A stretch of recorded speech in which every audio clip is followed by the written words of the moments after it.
On Wednesday, Brendan Carr, the chair of the FCC, and James Cromwell, minus the raw sex appeal, went on a right-wing podcast and said this. You know, when you look at the conduct that has taken place by Jimmy Kimmel, it appears to be some of the sickest conduct possible. Frankly, when you see stuff like this, I mean, look, we can do this the easy way or the hard way.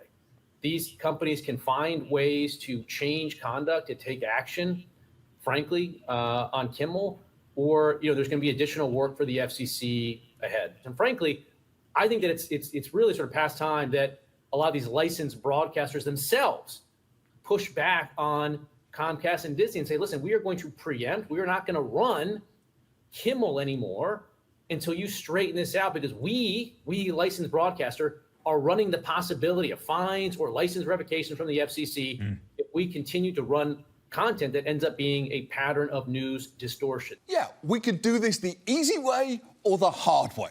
As threats go, that is pretty clear. It's like if someone threw a brick through your window with a message that said, shut up or else, then followed it up with more clarifying bricks saying, by or else we mean we will hurt you physically, then this is the Mafia, by the way, followed by, you know, like in Goodfellas.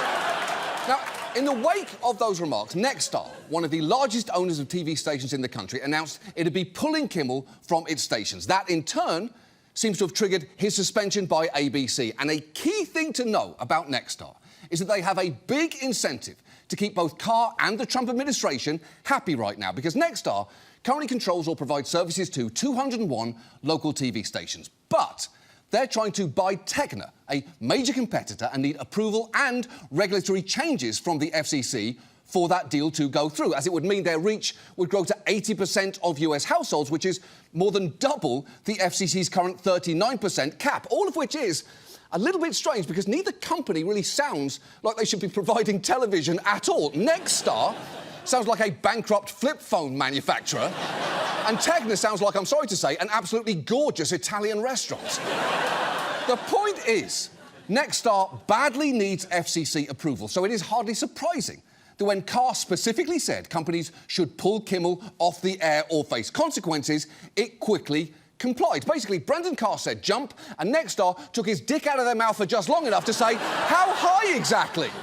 Now, I should say, Nexstar insists that it acted unilaterally and that they had no communication with the FCC or any government agency prior to making their decision. But I will remind you, they didn't need to communicate directly. Carr essentially told them what he wanted to happen on a podcast, then they unilaterally decided to do it.